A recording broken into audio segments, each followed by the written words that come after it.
narratives are used to justify domination. Narratives are used to dehumanize Palestinians. And the furthest extreme and result of that dehumanization is the genocide that we're seeing now.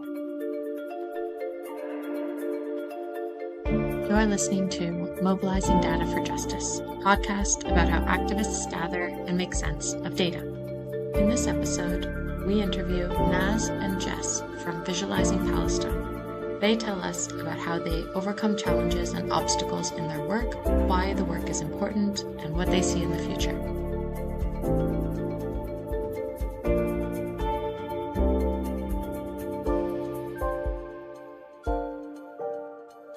So I'm Nas. I'm one of the information designers at Visualizing Palestine. So I work more on the production side of things, working with sort of developing the finished visuals. And my background really came out of the student movement. So I first encountered Visualizing Palestine when I was a student organizer at Columbia University. And we used a lot of VP's resources in our day-to-day campaigns and organizing on campus. And I always found them really helpful tools for educating around Palestine with my peers. Yeah, Nas, I think it's also really interesting how, like, your background, like how you got into design, and because you're kind of self-taught, right? Yeah. I mean, I think this was actually one of the things that got me, I guess, plugged into the movement when I was a student organizer. Was I kind of had this, I guess, background in self-taught graphic design. And that meant that, when I started getting involved with our Students for Justice in Palestine, I could be the person who could say, oh, I'll make the poster, for like our event, or, I can like do this layout for this resource that we're trying to make. So for me, stuff like graphic design and data visualization have always been kind of, at least in my view, a tool for, kind of finding where you fit in within the movement. I know some people have, really strong research backgrounds like Jess. People come from legal backgrounds, people who come from community organizing backgrounds. So I think it's all about, where you fit into the kind of movement ecosystem. I'm Jessica, and I joined Visualizing Palestine in 2013. And prior to joining VP, I had actually just completed a Master's of Science in Refugee and Forced Migration Studies, which was a degree pretty heavily oriented toward humanitarian practice. But as an MSc, it included statistics, and it kind of emphasized the importance of data analysis as a skill set for humanitarian work. So I had a certain level of comfort with data when I came to VP. And I met one of the co-founders of VP at a conference and was really immediately drawn to the idea. I think especially coming from degree field that was focused on humanitarian work, and where there's a lot of emphasis on neutrality and on sort of service provision during crisis. And so I really loved that VP was focusing on root causes, and that it was it saw itself as part of a social movement, that it was operating, within this movement to equip activists and campaigns and educators. And I thought that was really inspiring. And my role today is deputy director. So that encompasses a variety of different things, but I do work on the visuals from the research side. So I'm not a designer. I don't work on the actual visualizing part of it, but I work on collecting data and information and creating briefs and thinking about how to tell the story. And just to say, not to push back on what Jess is saying, there isn't really a super hard line between where research ends and design begins. I think a lot of really powerful visuals that we've done have started off with a sketch that Jess made to sort of begin the process of laying out the ideas in visual form. And, I often get to give feedback on the research and brief writing. So I think in terms of how we approach the work as an organization, there's definitely a lot of overlap between kind of research and production. I agree totally. Yeah, I'm a big believer too in even if you don't consider yourself somebody that has visual skills, to just put pen to paper and sketch down what's in your mind, because, it's just part of a habit of trying to think visually. Our mission at VP is to use data and research to visually communicate Palestinian experiences to provoke narrative change And like I said before, we really see ourselves as a movement organization. So we exist to serve and equip a broader movement that's engaged in trying to shift the status quo around Palestine. And Visualizing Palestine started around 2011. It was co-founded by two people, Ramzi Jaber and Jumana Jabri, and they came together with a small core team whose backgrounds were mostly in architecture and design, although also there's one engineer in the mix. And so this small kind of collective of people were involved in piloting the organization through its first few visual publications and kind of just trying to figure out, we have something in mind here with trying to bring information out of human rights reports and into this new medium. So how do we achieve this? And what's the vision of VP? So the project officially launched in 2012 with a visual called Hunger Strikes, which told the story of Khader Adnan, who is a Palestinian political prisoner who at the time was on the brink of death, 65 days into a hunger strike. And with that story, we contextualize Khader Adnan's hunger strike within a broader storyline of how hunger strikes have been used in social justice struggles alongside or around the world. And then we brought in medical research as well on what happens to the human body day by day during a hunger strike. And this was all happening 2 years after Instagram was founded and, 1 year after the uprising in Egypt, and focus on the role that Facebook was playing in launching these revolutionary struggles. So the team was very motivated to tap into the potential of social media to give voice to social movements and to kind of enable social movements to reach people directly instead of relying on these gatekeepers that control the narrative. So obviously a lot of the work that we've been engaged in for the past 9 months has been responses to the ongoing genocide. So a lot of the material, especially that we were working on in the first few months, were very rapid response, trying to provide resources that could build awareness around what was happening, especially in those early months where there was this deluge of warmongering, atrocity propaganda, and downplaying of Palestinian humanity and justification for the scale of the Israeli response. So a lot of our work has been focused on that, responding to that, trying to highlight aspects of the genocide that people might not necessarily understand from, day-to-day news coverage, or issues that aren't super intuitive at first glance. For example, the impact of the genocide on nursing mothers or, a pregnant woman in Gaza. So these things that, people might not necessarily instinctively draw a connection to, but that we think is really important to highlight. We also do a lot of partnered work. So like we were saying earlier about kind of being located within a movement ecosystem, that means that we work with a lot of partner organizations, particularly organizations in Palestine that, either mount campaigns or produce reports that we then come in as VP to help make resources that can make the insights from that research and data more accessible to a wide audience. And one of the recent projects that we worked on was actually a visualization of the journey of one of their own colleagues who had been displaced 6 times in the course of the war, and trying to tell her story.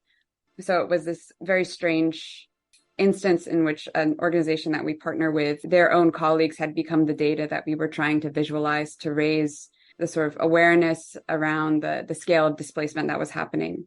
We also work on quite a few long-form projects, and those include things like the Growth of a Movement Timeline, which is basically an online resource that tracks various wins in the boycott, divestment, and sanctions movement since it was launched.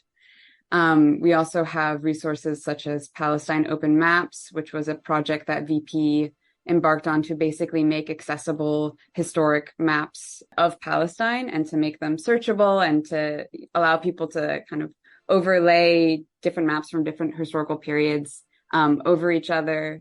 And so narrative work is a key component of how we see ourselves as intervening in dehumanizing discourses and putting forward alternative frameworks for people to understand the Palestinian issue through. So instead of understanding this as a religious issue, for example, we can put forward the framework of settler colonialism, genocide, apartheid, occupation as frameworks through which people can understand the Palestinian struggle as a political struggle, and to give people the language in order to put forward an alternative narrative. And part of that is also related to kind of what we were discussing before in terms of this kind of illusion of the neutrality of data, so whatever context that you're using data in, there is always some sort of politics to what you're doing. There is no such thing as non-ideological data. There's a such thing as a rigor in research and application of research. And I think this is something that we take very seriously in at Visualizing Palestine. But we also have to acknowledge that, there is this legacy of the delegitimization of Palestinian knowledge production. So, in terms of one concrete example, a lot of the, partners that we've worked with or that we take research from are, NGOs or civil society organizations that in the past couple of years have been declared terrorist organizations, by the Israeli government. So then we encounter this issue where people don't take the knowledge production and research of these organizations seriously because they have been smeared as terrorists.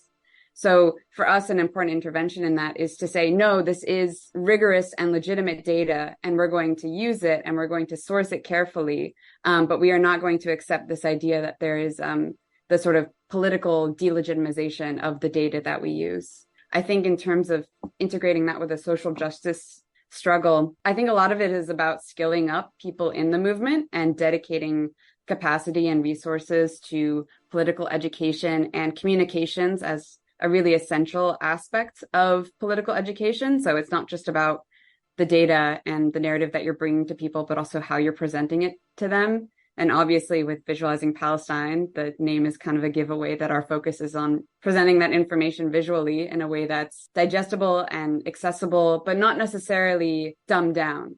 I think the approach that we take is people can and will engage really complex and dense topics. It's just about how you present it to them in a way that makes it easier to break down, is easier to digest. People are willing to sit down and watch 3-hour YouTube video essays. So the issue isn't about people's attention spans. It's about the form and content and presentation of data. And I'll maybe just add to that by saying that, oftentimes data visualization is sort of broadly broken down into exploratory and explanatory as types of data visualizations. And I think the explanatory is where activists, we often see activists making use of data visualizations because we do have all these concepts that guide our organizing and campaigns that aren't always legible to people that are newer to the movement, that, we become so familiar with them that it's like we're speaking another activist language or something.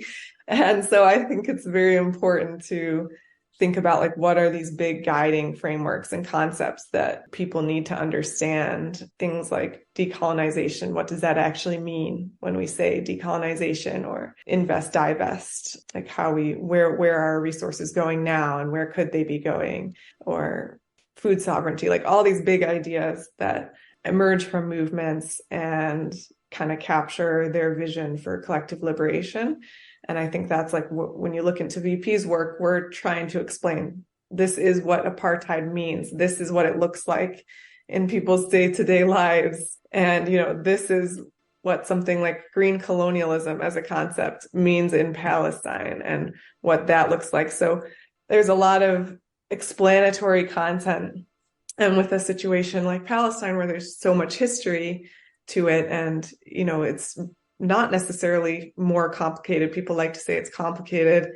There's a lot to know. There's a lot of details in the system of oppression, but it's not any more complicated than any other sort of system of oppression that's emerged anywhere else, or any other struggle for freedom. But there is a lot to explain. And so we try to think about what is important for people to explain, and what are the concepts that we throw out there that we just assume people know, but they might not, Yeah. So I think one of the most important parts of our workflow at VP is what we call the brief.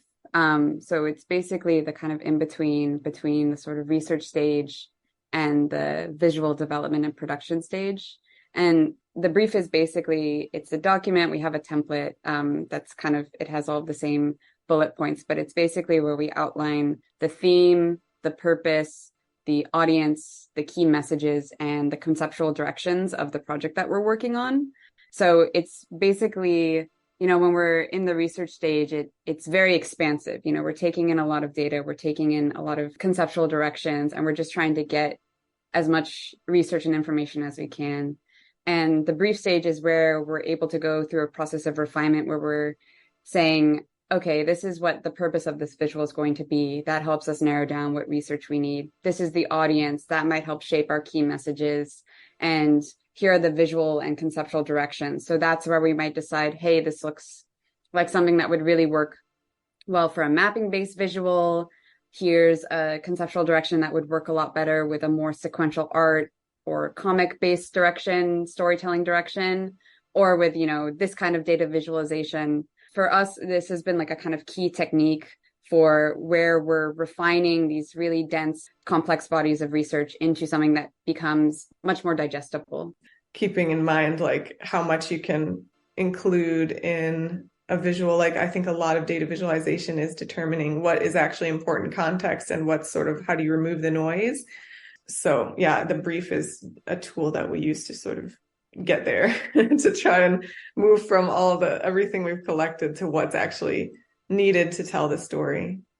Yeah, and that's sort of how it functions internal to VP. But I think in terms of putting together effective data visualization, there's also this really important component of us being consistently in conversation with our partner organizations, with people within the movement, with the people who are using our visuals. I think that that's a really essential aspect of our work to make sure that, the movement, the resources that we make are answering the sort of some kind of need within the movement, or some sort of need for educational resources. So a lot of the topics we work on either because a partner approaches us about them or because we see sort of a gap in resources that are being produced about a certain topic, or it's a topic that we've repeatedly been asked to work on, or that can help with a particular campaign or with a particular issue that's coming up.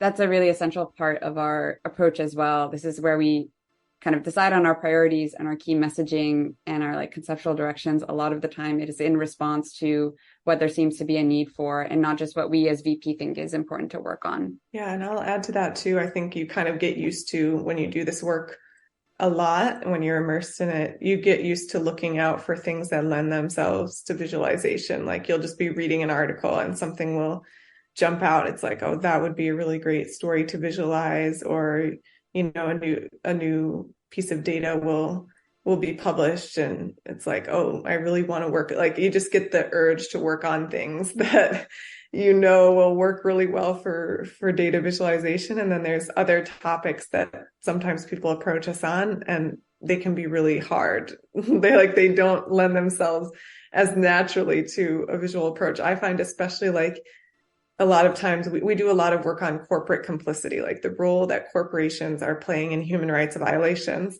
And a lot of times, just the fact that corporations have, in many cases, as much power as governments practically over some of these systems that are in place.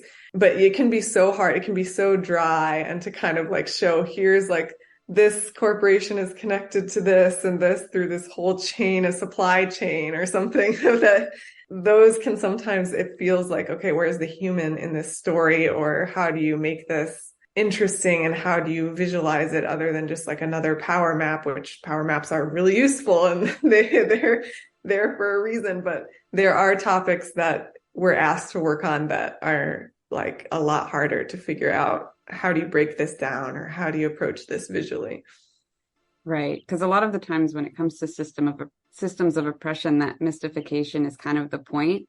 It's kind of hiding something like Citibank's complicity in Israel's genocide through multiple layers of complex financial assets and, flows of capital that are really difficult to break down and make accessible to people. And so that's definitely one of the main challenges. But I think, through bringing together this, complex array of techniques, I think we do a pretty good job at, trying to provide a breakdown of, what are often very complex and intentionally so, like systems of, oppression. I think one that we've consistently gotten a lot of really good feedback on is a visual that in its first iteration was called 4 Wars Old, and that we at the start of the genocide updated into a new visual called 6 Wars Old. And the story of that visual is that it's actually one of the first visuals I worked on from start to finish when I joined VP.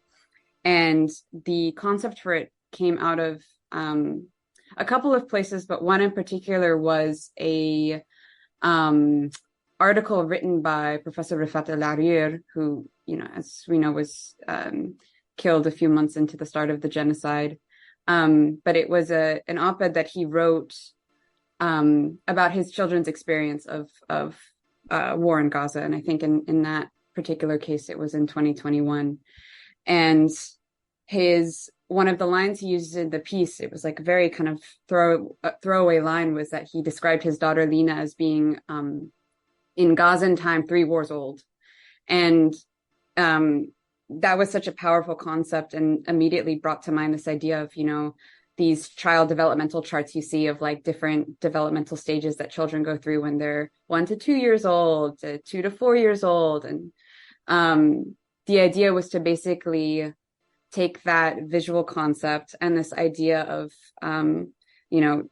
children in Gaza being 2 years old, 3 years old as like a benchmark of their development, and to turn that into a visual, sort of contextualizing what it looks like for children in Gaza to have experienced multiple different forms of traumatic events throughout their lives. So oftentimes when,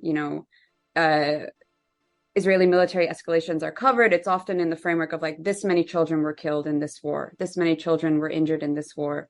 And what is left out of that picture is the children who survived these wars and then go on to experience another war, or go on to experience other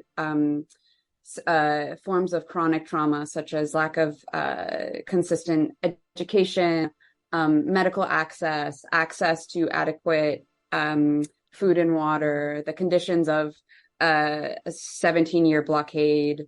And so we took this concept and basically used it as a way to demonstrate both forms of acute trauma, so experiences of various escalations and wars over several years, but also forms of chronic and intergenerational trauma. So to also add on to these other forms of trauma, the experience of being, maybe a 3rd or 4th generation Palestinian refugee who doesn't have the right to return to their homes.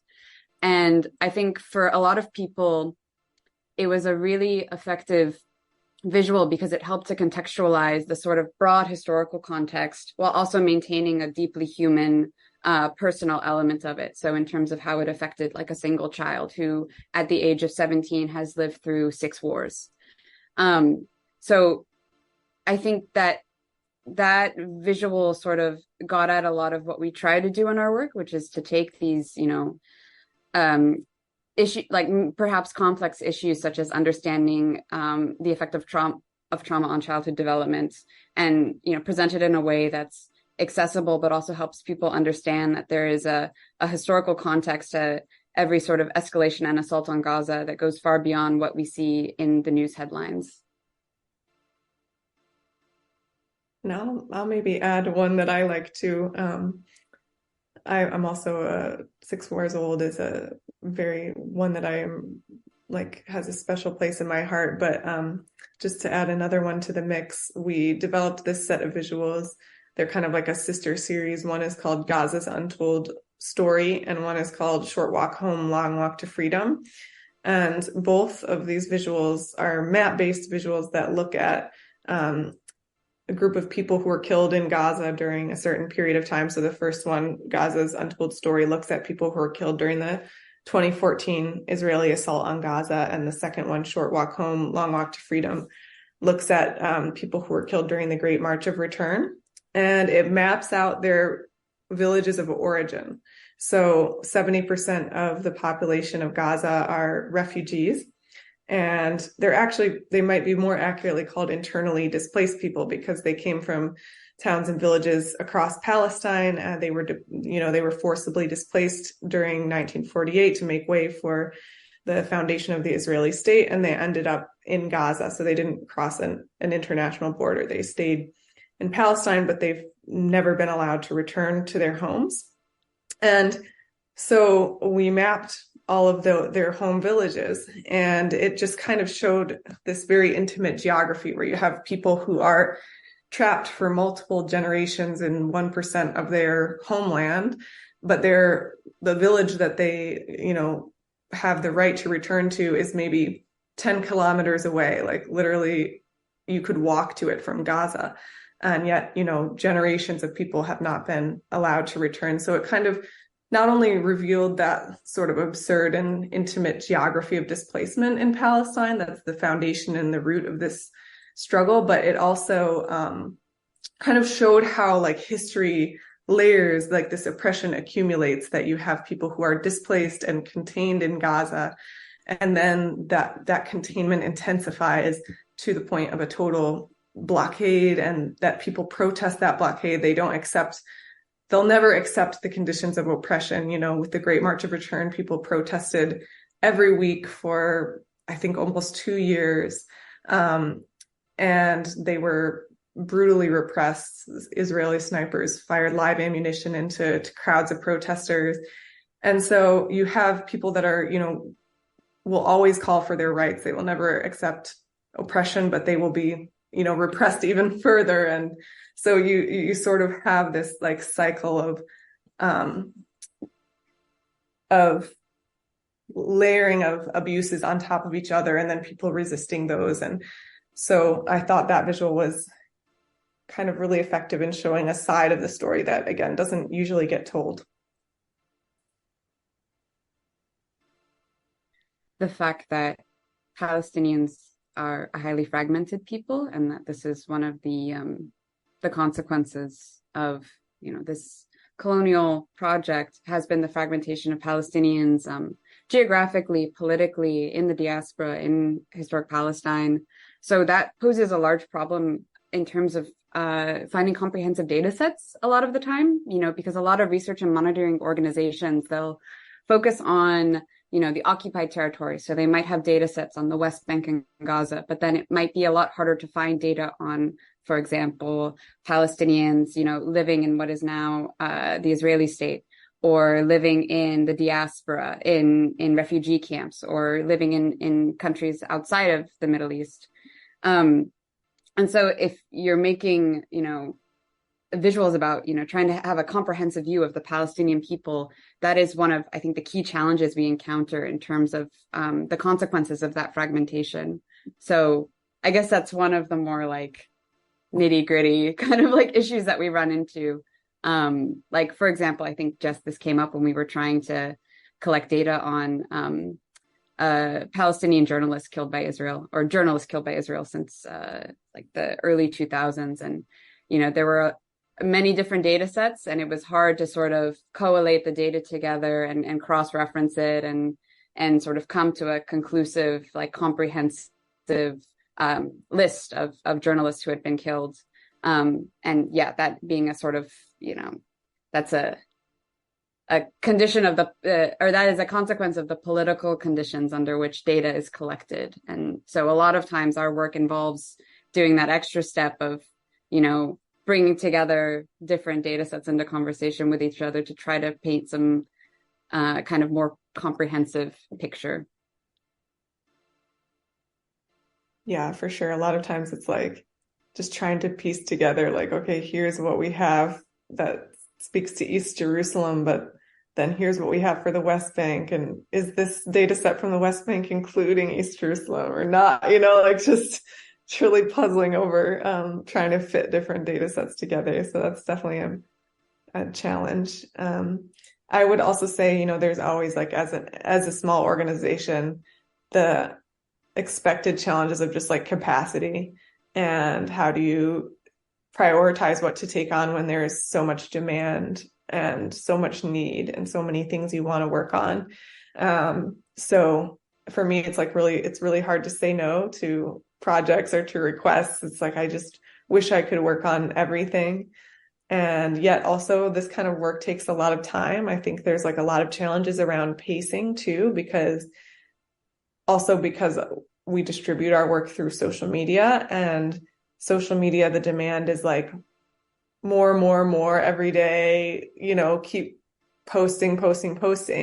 But I don't think that always lends itself very well to, work that's like thoughtful and researched. And also data visualization it's time consuming. Like it takes a lot of effort to simplify things and to figure out how to communicate things visually and to, you know, so there's like an inherent tension in like, okay, you're building community on social media, but you're also not necessarily keeping up with the pace that it demands of you. So those are some challenges that come to mind for me.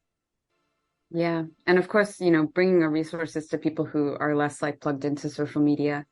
Like it's a really important avenue for us to like build a sort of base of people who are familiar with our work and can like use it in their advocacy, organizing, etc. But it's also a question of like how do we bring it to the broader movement? How do we bring these like resources and like let people know that they're there? So that's, I think, another kind of challenge that comes up in this work for sure, especially in a highly mediatized environment, where there's a lot less space for the kind of one-on-one interpersonal interaction. I don't know, Jess, I feel like we don't get a lot of, I don't know, maybe I should like knock on wood, but I feel like we don't get a lot of backlash in a lot of our work. Maybe it's because we're just in a niche of the movement that like, I guess, it's a less flashy sort of, mainstream oriented kind of organization. Like I think a lot of times we are making resources for people to use in their own advocacy. I don't know. I feel like sometimes people will say like, where are the sources for this? And then we'll respond, well, the sources are in the bottom of every visual in our footer. And if you go to this link, you can see like all of our data and sourcing. And then there's like no response after that. That tends to like end the conversation. But in terms of the kind of current context, I think for us, it's just a matter of, we have these principles of how we engage in research and data collection practices, and we stand by them. And I think, particularly in this current context, it's important to just remain steadfast in the kind of approach that we have and not, bow to kind of manufactured outrage or politicization of data. Like, for example, this whole phenomenon now of questioning the death toll of the Gaza Health Ministry, which is something that really we saw take off after the Al Ahli hospital bombing. This is when all of these, mainstream news stations and news wires started to use the phrase Hamas-run health ministry, as a way of delegitimizing the data, saying that there's, they would have a political interest in inflating the death toll, of Palestinians in Gaza. And this being a kind of like recontextualization of how data on and death toll reporting has like always been done, and that organizations like the State Department and outlets like the Washington Post have always used the Gaza Health Ministry's data because it's always been proven to be extremely reliable. So this kind of manufactured outrage of like questioning the accuracy of the data. We know that at this point, if anything, what the Gaza Health Ministry is putting out is an undercount given the decimation of health infrastructure, of healthcare workers, of the very ability to do research and monitoring and data collection. So for us, and how we approach the work, I think it's really important to just kind of, and in many cases, just ignore the manufactured outrage and say like, look, this is data that we can defend. It's legitimate. And this is like, we have no qualms about basing our like sourcing on it. Yeah. And I'll say too, I think it's really important to point out what motivates the attacks, like on the sources, that it's like, they don't have an argument really. And so they attack the source of our argument. And for example, you have like all these attacks on UNRWA, which is the main United Nations agency that delivers humanitarian aid in Gaza and is also a key source of information. And those attacks began literally like the day after the International Court of Justice, which is the principal judicial organ of the UN, started weighing the charges of genocide against Israel in the case brought by South Africa. So it's part of like this overall effort to delegitimize the UN, because the UN is like one of the few, entities that Palestinians can turn to pursue justice and accountability. And it doesn't always do a great job, but even so, it's like, now we need to undermine, all these UN agencies because they might challenge the Israeli state, and you see the same thing with Nas earlier referenced the attacks on Palestinian human rights organizations and how they were labeled as terrorist organizations. And, there was no evidence for that. Like the evidence was requested by European funders, and they looked into this. These organizations are heavily, heavily audited, and, but despite no evidence, it was kind of this attempt to ban and like undermine their work, because many of those organizations were some of the key Palestinian organizations providing evidence to the International Criminal Court. And it opened an investigation into Israel. And so you kind of see that it's like, okay, instead of looking at the merits of the information, we're going to challenge the source of the information, even though there is such a plethora of sources of information on Palestine. It's like such a heavily documented, heavily researched context over decades. So it's like, okay, you want to throw that source out, we have 5 other sources, but yeah, I think that it's often, when you dig below, it's often very clear what's motivating these kinds of like attacks, and also the directionality of like, why are we always questioning, the sources that corroborate like Palestinian experiences of oppression, but we're happy to quote Israeli military officials, or, so it doesn't, the way that sources are questioned is usually not very even-handed. Yeah. Yeah. I mean, there's like a deep undercurrent of racism, to the sort of unquestioned belief that Palestinian sources are inherently biased, are incapable of providing accurate and rigorous data. And meanwhile, it's fine to act as a stenographer for whatever, the Israeli Defense Forces spokesperson tells the New York Times, for example.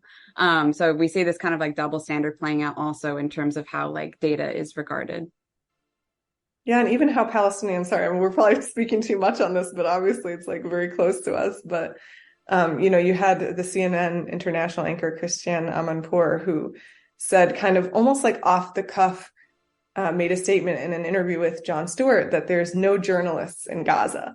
And Jon Stewart immediately pointed out, well, there's been hundreds of Palestinian journalists who've been killed in Gaza covering this. And she said, well, I meant that there's no independent Western journalists in Gaza. And so this kind of like assumption that Western journalists are going to tell the story better, and that they're like not just that they should have access because of principles of open access and all of that, but that they are the only ones who can tell the story neutrally, as if they don't have, as Western journalists, any bias that they bring to the equation. It's just, sometimes it gets so absurd, that it's just, you can't believe what you're hearing practically. At least personally, I feel, like there's nowhere else I'd rather be during this kind of like really almost indescribably like horrific time. I think I would feel more crazy if I wasn't, involved in this work that is trying to respond in some way to this genocide and provide whatever kind of resources that we can towards supporting the movement to end it. So in a sense that is like a source of, even though it's really exhausting and like emotionally exhausting work, it also, is the only kind of work I could really like see myself doing right now. So I also feel like a lot of gratitude that I'm able to be in this work with this amazing team, that has like been able to kind of come together and meet the moment the best that we can.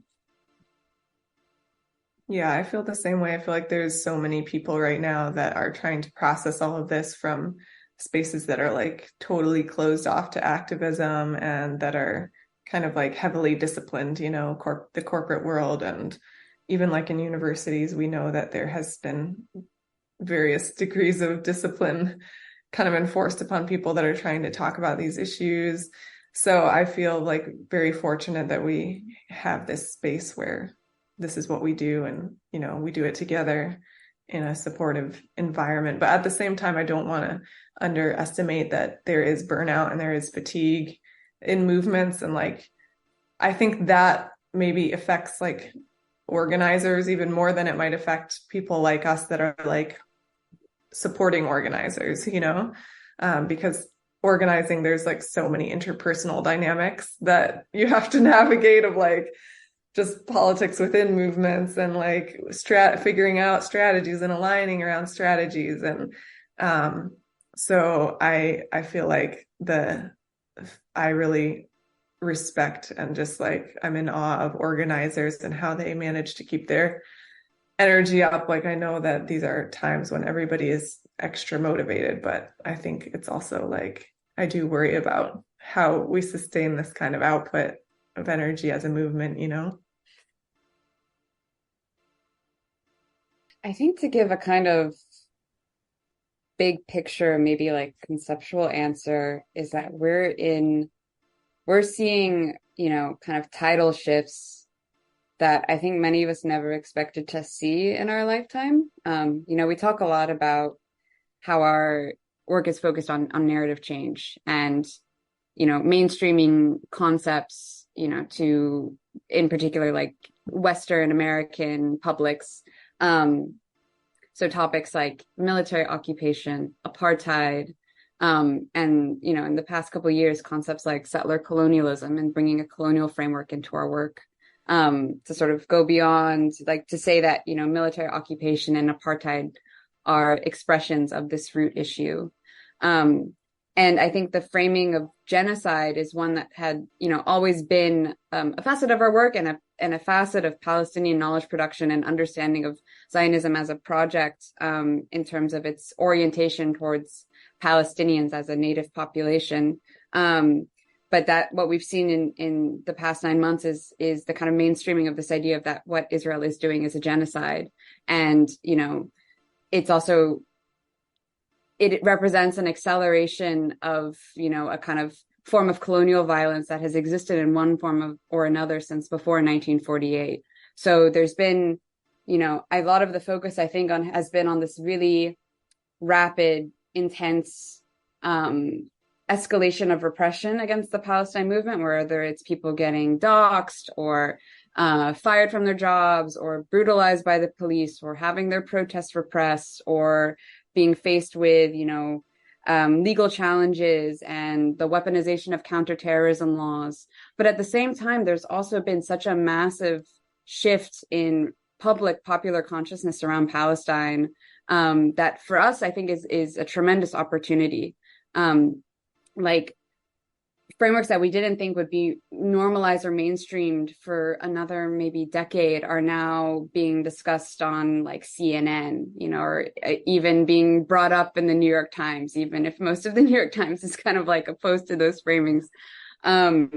So I think, we're seeing people take enormous professional, personal, and even physical risks to defend the Palestinian right to life. And, I think that's always important to keep in the back of our minds when we talk about the repression, the increase in repression, that we're seeing right now. So obviously the situation is much worse in that sense, but it's also a reaction to this growing mass movement, mass anti-war movement, mass movement in support of Palestine and Palestinians. So I think that provides a lot of opportunities for us in terms of the resources and the kind of connections that we'll be able to make in our work going forward. And the kind of analysis that's being very quickly mainstreamed that we thought would take much longer, for people to accept, like, a shift in understanding about.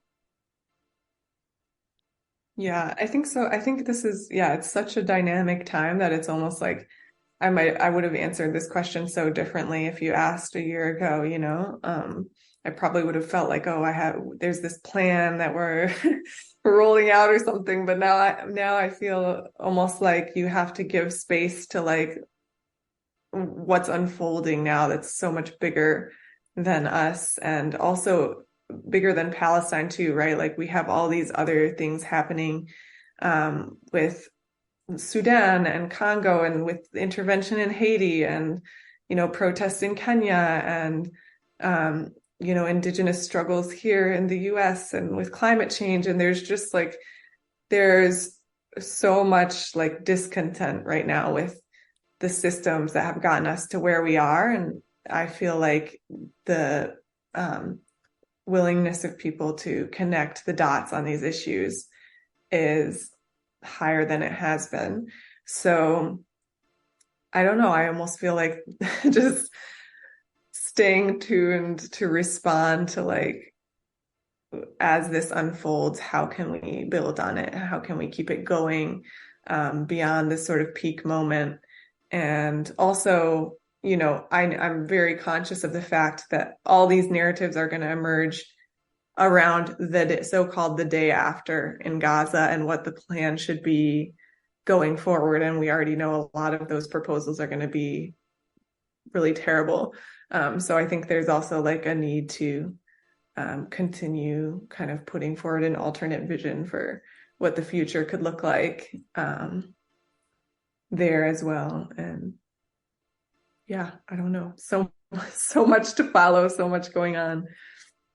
Yeah, I mean, I think that's such a great point, Jess. And especially since, with this idea of thinking of the day after, I think a lot of what we're going to see in that sort of moment after is going to be, it's similar to what we were talking about earlier about the difficulty of breaking down, things like corporate complicity in, the war industry, for example.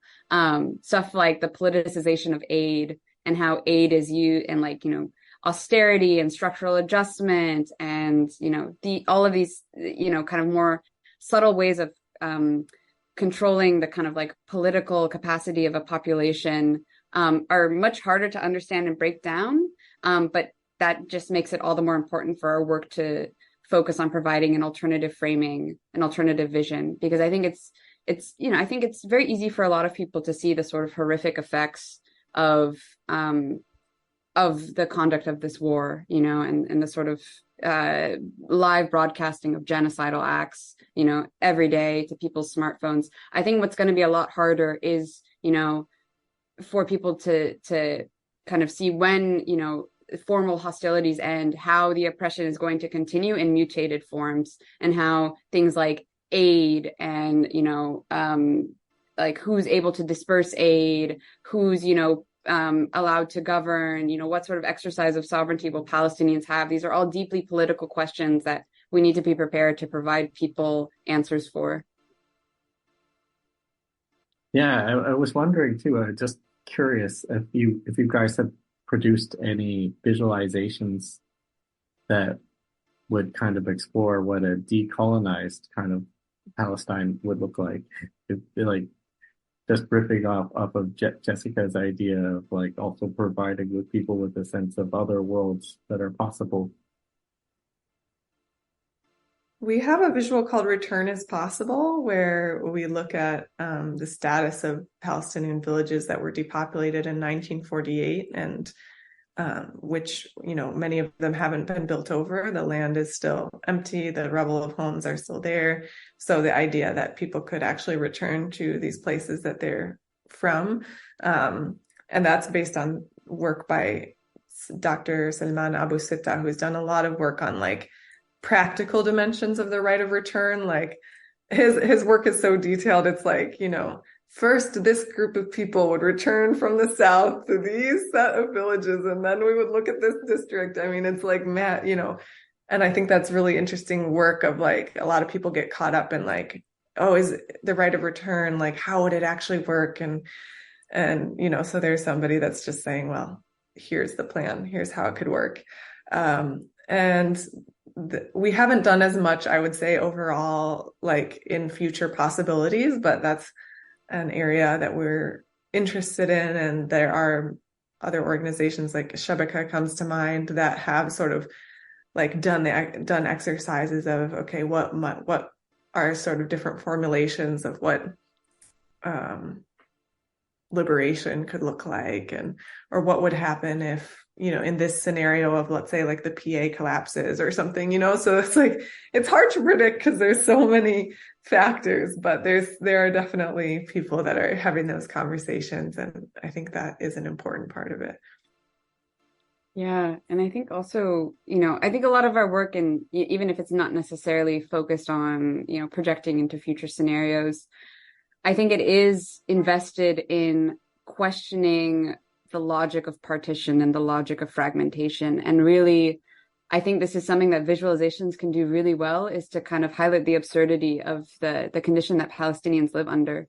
So, something like the visual that Jess mentioned earlier, short walk home, long walk to freedom, the point that it's making is the kind of the absurd situation that Palestinians in Gaza have been living in for decades, where they live maybe a few dozen kilometers from the homes that their families were exiled from, like just walking distance, like it actually is literally a short walk, but there is this, militarized fence, boundary area. There's an army on one side, and people locked into an open air prison on the other that has now been turned into an open air death camp. So, I think a lot of our work is to highlight, like, this, it doesn't have to be this way. And this is actually absurd. It's actually absurd that people are forced to live under these conditions of occupation, and that the alternative is actually much more intuitive. It's like, yes, these people who are from these places that are like a couple dozen kilometers, from where they're living now, like, they should be able to return to them. And the fact that it is a source of controversy, the fact that, there is this investment in displacing these people from their land and keeping them from returning to it, I think is kind of a guiding star in our work. The more that we can point out the kind of absurdity and hypocrisy of the logic of the fragmentation of Palestine and of the Palestinian people, I think the more that idea of return and of decolonization becomes conceivable in people's heads. Mobilizing Data for Justice is a podcast by the Data Justice Hub at Concordia University and the University of Winnipeg, in partnership with Harbinger Media and with funding from the Social Sciences and Humanities Research Council of Canada. Production by Elena Rowan, and interview by Chris Hurl and Kevin Walby. From the Data Justice Hub, the Mobilizing Data for Justice team is me, Elena Rowan, Chris Hurl, Marius Seneville, and Kevin Walby.